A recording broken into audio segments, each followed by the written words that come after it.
ઓમ સ્વામિનારાયણાય નમઃ. સ્વામિનારાયણ અરે સ્વામીએ વાત કરી છે, દુઃખ કોઈ માનશો નહીં, અને જે જોઈએ તે આપણને મળ્યું છે, ને જાજા રૂપિયા આપે તો પ્રભુ ભજાય નહીં, તે સારું આપતા નથી. સ્વામિનારાયણ હરે સ્વામીએ વાત કરી છે, લાખનો ત્યાગ કરીને એકને રાખવા, ને મહારાજ પણ એમ કહેતા છે, પાંડવોએ સર્વેનો ત્યાગ કરીને એક શ્રી કૃષ્ણને રાખ્યા, એમ છે તે જાણવું. સ્વામિનારાયણ હરે સ્વામીએ વાત કરી છે, જેવા મહારાજ છે ને જેવા સાધુ છે તેવા જો જણાય તો તેને સમજવાનું ને કરવાનું કાંઈ રહે જ નહીં.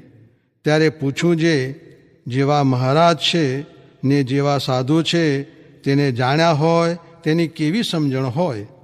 ત્યારે બોલ્યા છે, યો વેત્તિ યુગપત સર્વમ પ્રત્યક્ષેણ સદા સ્વતઃ. એ શ્રુતિ બોલીને કહ્યું છે, એવી સમજણ હોય ત્યારે ભગવાન અને મોટા સાધુને જાણ્યા કહેવાય. ત્યારે વળી પૂછ્યું છે, આવી સમજણ હોય તો ભૂંડું આચરણ કેમ થાય? ત્યારે સ્વામી બોલ્યા છે, જેને આવી સમજણ હોય તેને તો ભૂંડો સંકલ્પ પણ ન થાય તો આચરણ તો થાય જ કેમ?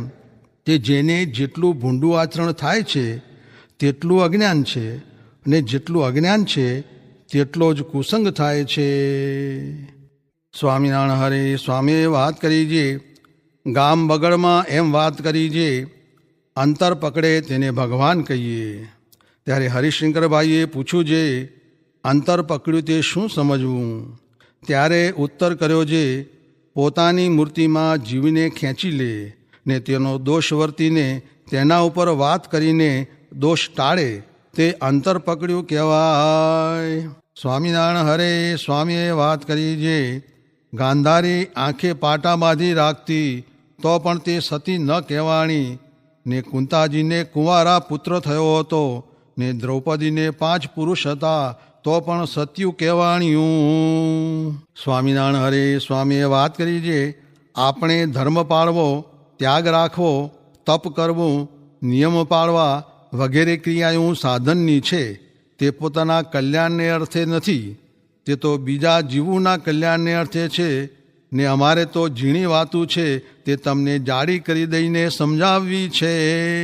સ્વામિનારાયણ હરે સ્વામીએ વાત કરી છે, ભગવાનના અવતાર તો અસંખ્ય છે, પણ આ સમયે મહારાજ પ્રગટ થયા તે બેડા 1000 ભગવાનના અવતાર થયા, ને પોતે એક માહી અવતારી થયા, એમ ચોખ્ખું સમજવું. સ્વામિનારાયણ હરે સ્વામીએ વાત કરી છે, વળી સત્સંગી જીવનનો સાર મહારાજે શ્રી વાસુદેવ વિમલામૃત ધામ વાસમ એ સ્તોત્ર કાઢ્યું છે, ને તેનો સાર છેલ્લો શ્લોક ધર્મસ્ત્યાજ્યો ન કૈશ્ચિત એ છે. તે પ્રમાણે રહે તો બહુ સારો થાય, ને આશરો દ્રઢ રાખવો, વ્યભિચારિણી ભક્તિ કરવી નહીં, ને નિષ્કામ ભક્ત થાવું, ને ઉત્તમ પતિવ્રતાના લક્ષણ તો કેને કહીએ, જે કોઈ દેવદેવી કે ઈશ્વરાદિકનો લગારે ભાર પડે નહીં, એવા ભક્ત મહારાજ કહે અમને બહુ ગમે છે. સ્વામિનારાયણ હરે સ્વામીએ વાત કરી છે, વળી બીજી વાત જુઓ, ઓલ્યો કજિયો થયો ત્યારે મહારાજ ડોશીના લુગડા પહેરીને દરબારમાંથી ભાગ્યા, ને બીજે ઠેકાણે કહ્યું છે, મુને ભારામાં બાંધીને કાઢો. એમ કહ્યું ત્યારે શું થયું? શ્રી કૃષ્ણ જરાસંધ આગળ ભાગ્યા હતા ને, એ તો શુરતા કાયરતા, હારવું જીતવું, પારકું પોતાનું, ભૂખ તરસ, પક્ષપાત એવા ચરિત્ર એને વિશે રહ્યા છે. સ્વામિનારાયણ હરે સ્વામીએ વાત કરી છે, વરતાલે આંબા હેઠે પરમહંસે સહિત શ્રીજી મહારાજ સભા કરીને વિરાજમાન હતા, ને સર્વે પરમહંસ શ્રીજી મહારાજના ચરણ કમળ સામું ચકોર પક્ષીની પેઠે જોઈ રહ્યા હતા. પછી 4 પાટીદાર શ્રીજી મહારાજ પાસે આવ્યા, ને ત્યાર પછી શ્રીજી મહારાજે ચરણારવિંદ લાંબા કર્યા. તે ચરણારવિંદ સામું જોઈને તે બોલ્યા છે, હે મહારાજ, તમારા ચરણારવિંદ સામું જોઈએ છીએ ત્યારે તો તમે પુરુષોત્તમ ભગવાન જણાવો છો, ને તમારા શરીર સામું જોઈએ છીએ ત્યારે તો તમે મનુષ્ય જેવા જણાવો છો ને અમોએ ઘણે ઠેકાણે સભા દીધી છે, પણ આમ એક નજરે તમ સામું સર્વે મનુષ્ય જોઈ રહ્યા છે, તેમ કોઈ ઠેકાણે આવી મનુષ્યની સભા અમોએ દીઠી નથી. માટે અમોને આ વાત જેમ સમજાય તેમ તમે કૃપા કરીને કહો. ત્યાર પછી શ્રીજી મહારાજે કહ્યું, જે વૈરાટ બ્રહ્મા છે તેણે આ ચરણારવિંદ પૃથ્વી ઉપર આવે તેને અર્થે પોતાના 50 વર્ષ ને 1.5 દિવસ ચડ્યો ત્યાં સુધી સ્તુતિ કરી. ત્યારે આ ચરણારવિંદ પૃથ્વી ઉપર આવ્યા છે, પણ તમે તો હવે સૂજે એમ સમજો ને વળી હું અક્ષરધામમાંથી સદગુરુરૂપી સૂર્ય પ્રગટ થયો છું ને આ સર્વે સંત છે તે સૂર્યમુખી કમળ ખીલ્યા છે, તે સર્વે મારા મુખ કમળ સામું જોઈ રહ્યા છે. એવી રીતે શ્રીજી મહારાજે પોતાના પુરુષોત્તમપણાની બહુ વાત કરી. તેને સાંભળીને તેમને શ્રીજી મહારાજના સ્વરૂપનો નિશ્ચય થયો. સ્વામિનારાયણ હરે વચનામત ગઢડા મધ્ય પ્રકરણનું 38મું માચા ભગતનું પ્રવેશનું. સ્વામિનારાયણ હરે સંવત 1880ના ભાદરવદી છઠને દિવસ સ્વામી શ્રી સહજાનંદજી મહારાજ શ્રી ગઢડા મધ્યે દાદા ખાચરના દરબારમાં ઉગમણે દ્વાર ઓરડાની ઓસરીએ ઢોલિયા પર ગાદી તકિયા નખાઈને વિરાજમાન હતા ને સર્વ શ્વેત વસ્ત્ર ધારણ કર્યા હતા ને પોતાના મુખારની આગળ પરમહંસ તથા દેશ દેશના હરિભક્તની સભા ભરાઈને બેઠી હતી. પછી શ્રીજી મહારાજ બોલ્યા, જે સંસારી જીવ છે તેને તો કોઈ ધન દેનારો મળે કે દીકરો દેનારો મળે તો ત્યાં તરત પ્રતીતિ આવે, અને ભગવાનના ભક્ત હોય તેને તો જંત્ર મંત્ર નાટક ચેટકમાં ક્યાંય પ્રતીતિ આવે જ નહીં. અને જે હરિભક્ત હોય ને જંત્ર મંત્રમાં પ્રતીતિ કરે તે સત્સંગી હોય તે પણ અડધો વિમુખ જાણવો. અને જે સાચા ભગવાનના ભક્તો હોય તે ઘણા હોય નહીં. યથાર્થ ભગવાનના ભક્તો કાર્યાણી ગામમાં માચો ભક્ત હતા. તે સત્સંગ થયા મોર માર્ગીના પંથમાં હતા તો પણ નિષ્કામી વર્તમાનમાં ફેર પડ્યો નહીં, અને પોતે 12 બ્રહ્મચારી રહ્યા. અને કોઈ કિમિયાવાળો પોતાને ઘેર આવીને ઉતર્યો હતો, તેણે ત્રાંબામાંથી રૂપું કરી દેખાડ્યું ને પછી એ ભક્તને કહ્યું, જે તમે સદાવ્રતી છો માટે તમને આ બુટ્ટી બતાવીને રૂપું કરવા શીખવું. પછી એ ભક્તે લાકડી લઈને તેને ગામ બહાર કાઢી મૂક્યો અને તેણે એમ કહ્યું, જે અમારે તો ભગવાન વિના બીજા પદાર્થની ઈચ્છા નથી. પછી એ ભક્તને સત્સંગ થયો ત્યારે ભગવાનના એકાંતિક ભક્ત થયા. માટે જે એકાંતિક ભક્ત હોય તેને એક તો આત્મનિષ્ઠા હોય ને બીજો વૈરાગ્ય હોય ને ત્રીજો પોતાનો ધર્મ દ્રઢપણે હોય ને ચોથી શ્રી કૃષ્ણ ભગવાનને વિશે અત્યંત ભક્તિ હોય. અને તે એકાંતિક ભક્ત જ્યારે દેહ મૂકે ત્યારે તેનો શ્રી કૃષ્ણ ભગવાનને વિશે પ્રવેશ થાય છે. અને જે એકાંતિક ના હોય તેનો તો બ્રહ્માદિકમાં પ્રવેશ થાય છે અથવા સંકર્ષણાદિકને વિશે પ્રવેશ થાય છે. પણ એકાંતિક થયા વિના શ્રી કૃષ્ણ વાસુદેવમાં પ્રવેશ થતો નથી.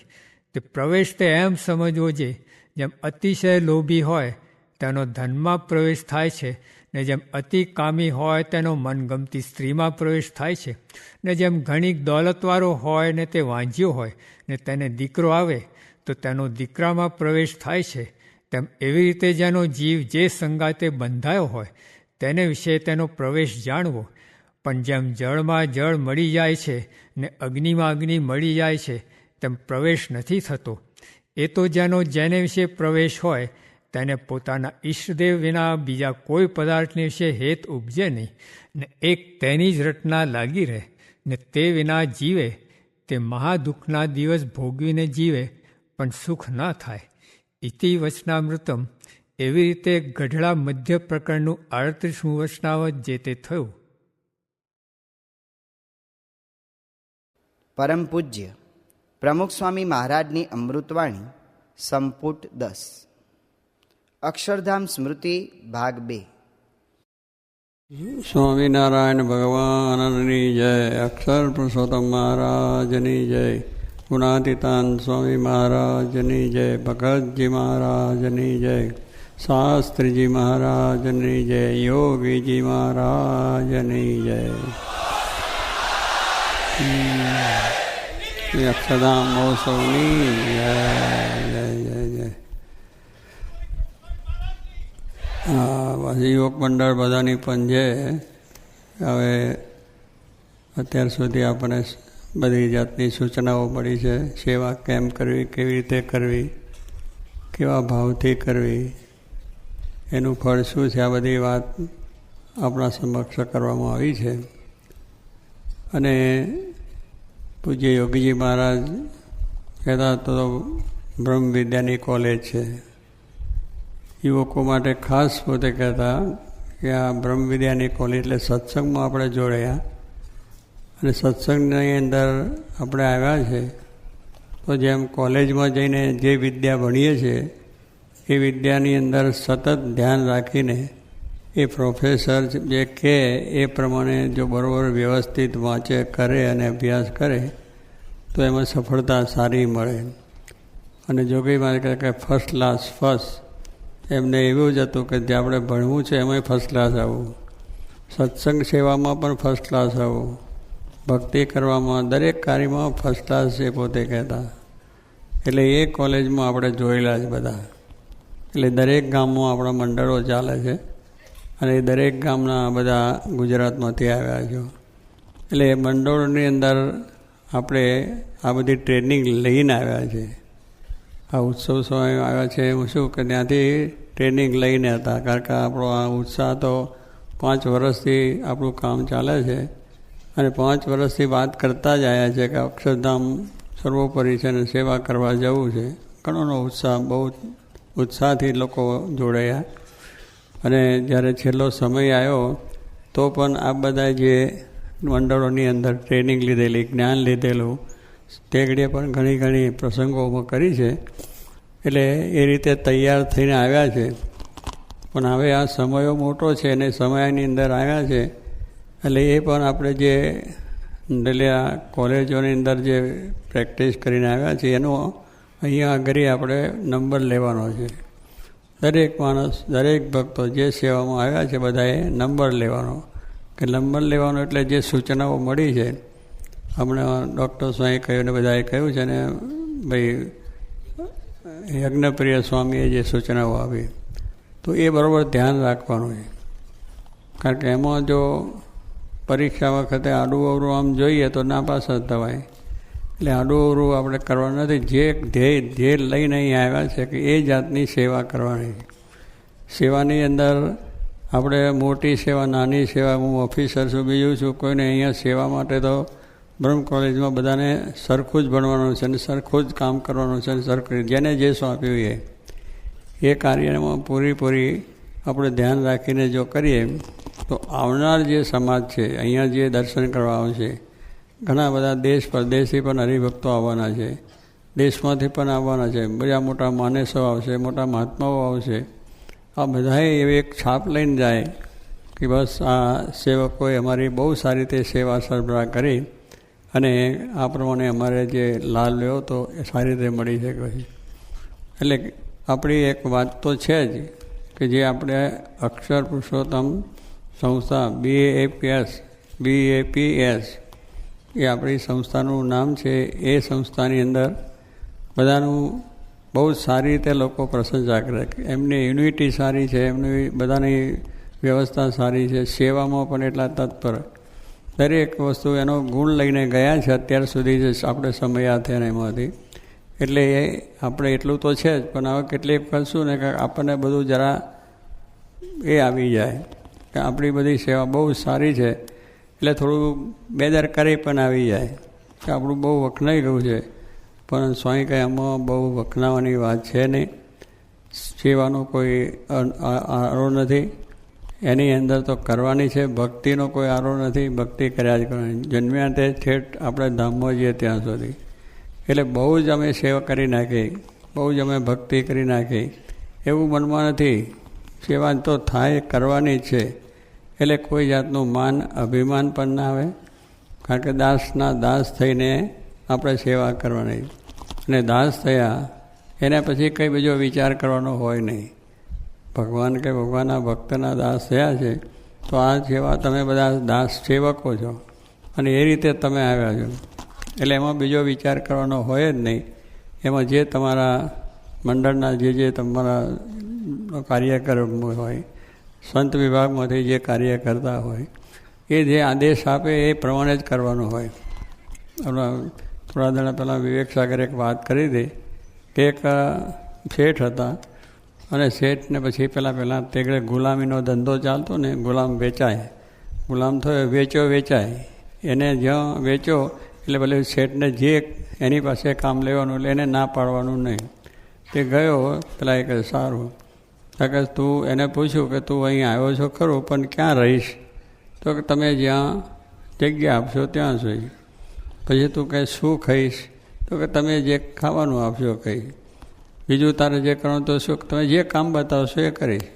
એટલે એનો અર્થ શું કર્યો કે આપણે દાસ થયા છે એટલે આપણને જે આદેશ મળે, આમ તો આપણે મહારાજની આજ્ઞા પાડીએ છીએ, નિયમ ધર્મની બધી આજ્ઞાઓ પાડીએ છીએ, કથા વાર્તાની આજ્ઞા પાડીએ છીએ, એ બધું આપણે કરીએ છીએ. પણ હવે જ્યારે આવી વ્યવસ્થા હોય, મોટા મોટી વ્યવસ્થા હોય અને દિલ્હી જેવા શહેરમાં આવ્યા હોય એટલે ઘણી જાતે વિચારો આપણને થાય કે ચાલો ને હવે કલાક ઓટો મારી આવીએ. જો કે બધી વ્યવસ્થા તો કરી જ હશે આ વ્યવસ્થાકોએ, દિલ્હી જોવાની કરીએ છીએ અને બીજી વ્યવસ્થા કરીએ છીએ, પણ આપણે ઉતાવળા થઈએ કે ચાલો એટલે આપણું કામ જે છે મૂકીને જઈએ તો એ બરાબર ન કહેવાય. બીજું અહીંયા જે સ્થાન સોંપ્યું હોય એ સ્થાનની સેવા બરાબર જ કરવી, જે સ્થાન આવ્યું. પછી કેટલાક કહે છે મને ઝાડુ વાળવાની સેવા ના ફાવે. અરે એ તો ઝાડુ શું, કેટલું આપણે ઝાડવા વારીને મોટા થયા છે. આપણા બધા બૈરા છોકરાઓને ઝાડવા વાર્યા છે.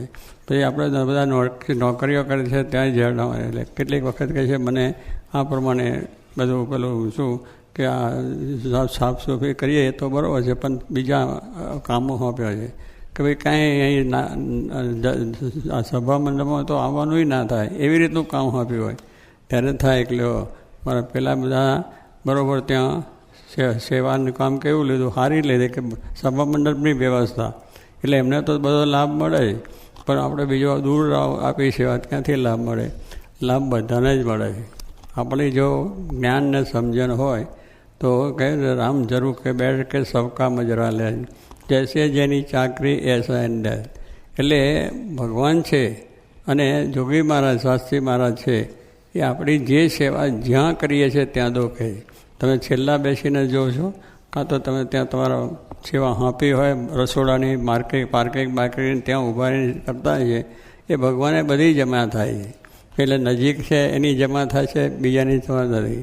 નજરવાળાની થાય છે, દૂરવાળાની થાય, બધાની સરખી સેવા છે. નાની મોટી સમજવાની નથી. આ તો ભગવાનની સેવા છે. આમાં ક્યાં શેઠિયા સહકાર કે કોઈ ફલાણા ઢીકનું છે કે આ તો છે જ. જેમ પર્વતભાઈએ કહ્યું ને કે ભાઈ આ બધા છો તે દાદા ખાતરના ગોલા થશો, દરબારો બધા બેઠા હતા.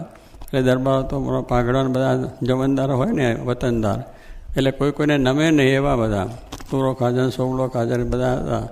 એટલે મહારાજે કહ્યું કે આ દાદા ખાચર તો નાના હતા અને એની સેવા કરવાની કે અને પછી હરખા એના કરતાં ગરાસમાં મોટો હોય, ગરાસની પમીન હોય. એટલે મહારાજે પૂછ્યું કોનો સેવક થશો? આનો ગોલા, એ કાઠિયાવાડ જે દરબારમાં છે ને, દરબાર નોકરને ગોલા બોલે છે. ગોલા એટલે નોકર કરે, સાફ સફાઈ કરે, ઘરનું કરે, બીજું ત્રીજું બધું કરે. એટલે મહારાજે કહ્યું કે તમે થશો? મહારાજ એના ગોલા હંમેશા નથી, એ તો નાનો છોકરું છે, એના ગોલા તો હતા છે, તમે એના ગોલા થઈએ તમે કહેતા હોય તો. પછી મહારાજ બધાને પૂછ્યું તો એક જ વાત. ભાઈ પર્વતભાઈ બેઠા હતા, એ કનભાઈ પટેલ હતા, ખેડૂત હતા અને બહુ જ ભક્તરાજ હતા. મહારાજ એમ દૂર બેઠા હતા, પેલા દરબારો બધા આગળ બેઠા હતા, એ પાછળ બેઠા. પછી મારે પર્વતભાઈ તમે તો મારે કહા તમે કહો એના ગોલા થઈએ? દાદા ખાચે એના ગોલા થઈ ગયું. પણ કહે છે કે એમ આ પ્રમાણે ગોલા થવાની? તો કે જો મહારાજ અમે બૈરા છોકરાના ગોલા છે જ, સમજ્યા? બધા બૈરા છોકરાના ગોલા કહેવાય કે ના કહેવાય? કારણ સવારથી ઉઠીએ ત્યારથી આપણે નોકરી કરીએ, ધંધો કરીએ, ખેતી કરીએ, બધું જે કરીએ શાના માટે? બૈરા છોકરા માટે, આપણા કુટુંબી માટે. તો એ આપણે નોકર છે ને એમના દાસને સેવક એ કહે છે મારે આ જોઈએ છે, તો એ છોકરા કહે છે મારે આ વસ્તુ જોઈએ, બહેરા કહે છે આ જોઈએ છે, એટલે બધું લાવી દેવું પડે છે. એને માટે મહેનત કરીએ, નોકરી કરીએ, ધંધો કરીએ ગમે. એટલે પર્વતભાઈને એવું જ્ઞાન હતું અને એવા મોટા ભક્ત હતા તો કે મારે તમે જેના કહો દાદા ખજાના કહે, પણ એથી કોઈ નાનો માણસ તો એની પણ સેવા કરવું. તો કહેવાનું શું છે કે આપણું જ્ઞાન આ છે, આપણે આગળ બેસવાનું, પાછળ બેસવાનું, ના કરવાનું, આ કામ ફાવે ના એવું છે ને, જે મળ્યું બરાબર જ છે, 100% સાચું છે. તો એ ભાવનાથી આપણી આ સેવા છે. એટલે આ કોલેજ છે જોગીમાની, એમાં ભીડ ભક્તિ હોય જ. તમારું મનનું ધાર્યું કશું થાય નહીં, અને મનનું ધાર્યું કરવા આવ્યા જ નથી કે હું આ સેવા કરું, મને આ ફાવે છે, આ ફાવે નહીં, જે આવ્યું ફાવ્યું. આપણે બીજું શું અહીં કરવા જ આવ્યા છે એ જ, બીજું કંઈ છે નહીં. એટલે એકબીજાનો અવગુણ ના હોય, એકબીજાનો અભાવ ના હોય. અને વધારે મોટી સારી સેવા લીધી, આપણને જરા નાની આપી, પહેલાં આમ કર્યું અને વ્યવસ્થામાં એમ કર્યું, જમવામાં એને આમ કર્યું, આમ કર્યું.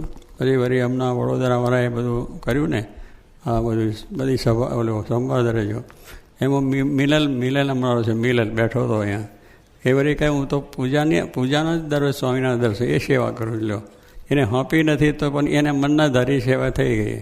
એટલે આ તો આપણે બજાવવા માટે છે, એમને આપણે આપણા પ્રમાણે થાય નહીં. એટલે આવા વસ્તુનું એમણે એક આપણે દર્શન કરાયું કે આપણે અહીં આવ્યા છે તો આપણા મનના ધારી કંઈ પણ સેવા થાય નહીં. જે સોંપવામાં આવે એ જ. પછી એમને 3 જણાએ હંપી લીધું તું આ સેવા કરજે, એનું આ હું સેવા કરું, પણ તમને કોને સોંપ્યું? તમે અમારી મહેનત તમે કરી જાય, એટલે એ સેવાનું ફળ ના મળે. એ જે સોંપી એ સેવા જો કરીએ તો એમાં જોગી મહારાજ રાજી થાય, પ્રસન્ન થાય, મહારાજ રાજી થાય અને આપણા જીવને બળ મળે. આ સેવાથી બળ મળે છે કે આપણા જીવને બળ મળે. શરીરને તો બળ મળવાનું છે જ નહીં. સર્વને તો સ્વાય કે તાવી નાખો અને કે એને તો ખાસડા જેવું, શરીરને ખાસડા જેવું કરવાનું. એટલે શું ખાસડા જોડો છે ને ઘસાયા જ કરે, એટલે એને બીજાને ઘસારો રહે જ. એમ આપણું શરીર છે એ ભગવાનના ભક્ત માટે અને આપણી સેવાની અંદર એને ઘસવાનું છે. કારણ કે એ શરીર તો પડવાનું છે, પણ એનાથી આપણે ઘસીને શું કરવાનું છે કે આત્માનું જ્ઞાન થાય, બ્રહ્મરૂપ થવાય, મહારાજની સેવા થઈ જાય. તો એવી વસ્તુ આપણે છે. તો એટલા માટે કંઈ બીજો વિચાર સંકલ્પ કરવાનો નહીં.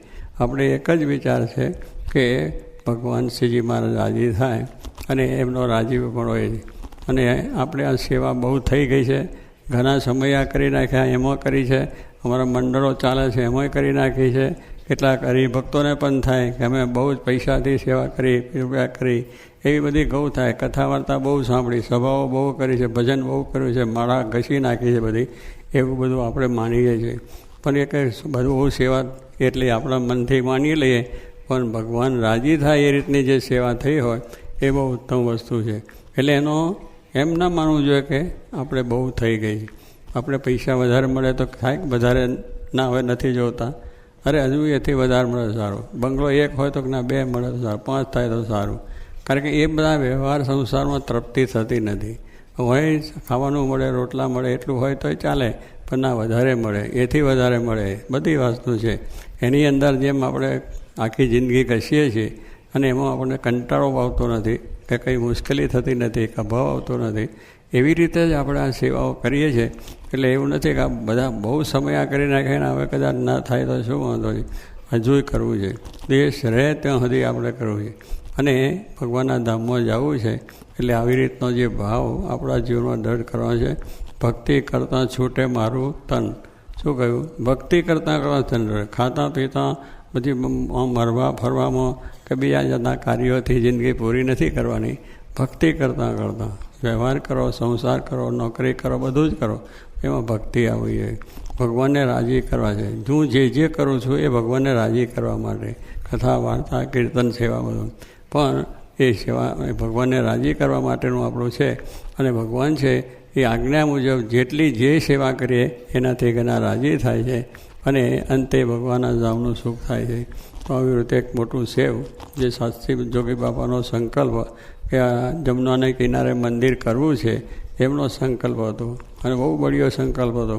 અને એ રીતે અહીંયા જમના કિનારે જમીન ભગવાનની ઈચ્છાથી મળી, જોગીમાના સંકલ્પથી મળીને આવું સરસ કાર્ય આપણે કરી શક્યા છે. એ એમનો જ પ્રતાપ છે, એમનો આશીર્વાદ છે. અને એની દયાથી આવું જે થયું છે એની સેવા આપણે કરી. આ સેવા અક્ષરધામમાં દેહ કરીને અહીંયા કરશું અને પછી એ સેવા કરતાં કરતાં આત્મા બ્રહ્મરૂપ થઈને અક્ષરધામમાં મહારાજ બેઠા મુક્તો બેઠા એની સેવા થવાની. કારણ કે ભગવાનને સંત રાજી થાય તો આપણને બે જાતનું સુખ મળે. એટલે આ લોકનું સુખ મળે, ખાવા પીવાનું બધું આપણા વ્યવહાર સંસારના બધું સારું થાય એટલે એ રાજીપો મળી જાય. કારણ કે આજ્ઞા પાડીએ, આજ્ઞા પ્રમાણે કરીએ એટલે આ લોકનું એટલે શરીરનું સુખ મળે, ખાવા પીવાનું રજોગુણ ભૌતિક સુખ પણ આપણને મળે. પણ આપણું નિશાન શું રાખવું છે કે આ સુખ છે એ સુખ નથી, એ તો અહીં રહી જવાનું છે. શરીર પડ્યું એટલે બધું અહીંયા. પણ જે અક્ષરધામનું સુખ છે એ તમે બધા આવ્યા છો એ અક્ષરધામનું સુખ છે. આ અક્ષરધામનું સુખ છે. દેહ પડ્યા પછી પણ અક્ષરધામમાં બેસી જવાય છે અને જય જયકાર થઈ જશે, ડંકો વાગી જશે. માટે બધા એવું બળ રાખો, એવો ઉત્સાહ રાખો કે આપણે એવી સેવા કરી લેવી છે કે આપણા જીવને શાંતિ થાય, આપણા આત્માને શાંતિ થાય અને આપણા કાર્યો પણ આપણે સરળતા આવી જાય. એવો એક સંકલ્પ દૃઢ કરવો હોય. અને એટલા માટે કહ્યું કે આપણે જે કંઈ કરવું છે ભગવાનને રાજી કરવા માટે. અને વચના લોકો હવે આપણે એવો એક સંકલ્પ કરવો છે કે ઠેઠ અક્ષરધામમાં જવું છે. ઠેઠ અક્ષરધામમાં તો દિલ્હી આવી ગયા છે, પણ હવે એમાં એવી સેવા કરીએ કે મહારાજ રાજી થઈ જાય ને પોતાની સેવામાં બેસાડીને સુખ્યા કરે. આવો અવસર આપણે માટે આવ્યો છે. અવસર આવ્યો એને સાચવી લેવાનો. આપણે કહીએ ભાઈ અવસર આવ્યો એ સાચવી લેવાનો. અને અવસર સાચવી લીધો તો એ આપણું કાર્ય થઈ જાય. દરેક કાર્યમાં છે ખેતીવાળો છે એ ખેતી કરે, વરસાદ આવે, આર્દ્રા નક્ષત્ર વરસે, આર્દ્રા નક્ષત્ર છે એ અષાઢ મહિનામાં આવે એ વરસે તો તે દાડે પછી શું વરાપ થાય એટલે જે ખેડૂત છે ને દાણા વાવી જ દે. તે ઘડીએ કંઈ જોવા જાય નહીં. અવસર છે કે તકે તક, પેલા બોલે ને દેડકા તકે તક, એમ તકે તકની સેવા થઈ જાય એટલે તકે તક વાવી દે તો એ મોલ સારો થાય અને મોટો મોલ થાય. ત્યારે કહેવાનું શું કે આપણે પણ તકે તક આ સેવા મળી છે કે આપણું આ દેશ છે ને એમાં ભગવાન શ્રીજીમાં પધાર્યા અને સંતો અને એમની સેવા આપણને મળી છે. તો આપણે પણ એવો ઉત્સાહ ઉમંગ રાખીને આ તક સાચવી લેવાની છે. એ ભગવાનનો અવતાર છે. સંત જોગી મહારાજ મળ્યા છે એ વખતે આપણે મનુષ્ય શરીર મળ્યું છે અને મનુષ્ય શરીરની અંદર પાછી સેવા એમની આપણને મળી છે. એમની સેવા એમને કૃપાએ કરીને, દયાએ કરીને આપણને આ સેવા આપી છે. તો આ સેવા આપણે જ્યાં સુધી આપણું શરીર ચાલે, ત્યાં સુધી આપણે કાર્ય હાથ પગ ચાલે છે, ત્યાં સુધી આપણો વ્યવહાર થાય અને એમાં આપણે બંધાઈએ નહીં. એટલા માટે મહારાજની આજ્ઞા પાડી અને સેવા કરીને આપણે છેલ્લો જન્મ કરવાનો છે. તો અવસર છે આપણે દિલનો અને આપણે બધા આવ્યા છો ખૂબ પ્રેમથી, ઉત્સાહથી, ધકસથી આવ્યા છે. સામેથી બધા તૈયાર. કેટલાને ના પાડવી પડી, કેટલાએ બધું લખાયું હતું કે અમારે આવવું છે, પણ આપણે વધારે આપણા હતા નહીં, આટલા જરૂર હતા કે કેટલાકને એવું પણ થઈ ગયું. તો કહેવાનું શું એ જે ઉત્સાહ, એ ઉમંગ છે, એવો ને એવો ઉત્સાહ ઉમંગ કે આ સેવા કેમ કે આ સેવા મળે, આ સેવા મળે તો એના તમારો ઉત્સાહને પ્રેમથી આવી જે સેવા ઉત્તમમાં ઉત્તમ જે કહી શકાય એવી આ સેવા આપણને મળી છે. તો આપણે એવી સેવા કરીએ કે ભગવાન શ્રીજી મહારાજ આપણે જ્યારે ધામમાં જઈએ ત્યારે હામાં થઈને આપણને ભેટે કે વાત શાબાશ તમે બધાએ જે દિલ્હીમાં સેવા કરી તમને ધન્યવાદ છે, રાજીપો થઈ જાય એ આશીર્વાદ. જય સ્વામિનારાયણ.